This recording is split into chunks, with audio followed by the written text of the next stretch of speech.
एक प्यारी दादी अपने तोते के साथ बाजार जा रही थी, पर उनके पास पैसे नहीं थे।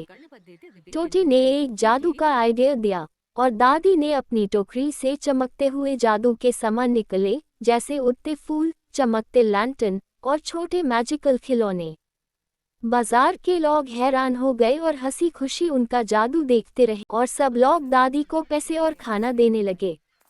दादी की मुस्कान चमक उठी। आखिर में दादी और तोता अपनी टोकरियों के साथ खुशी खुशी घर लौट गए। फिर भी किसी ने लाइक सब्सक्राइब नहीं किया।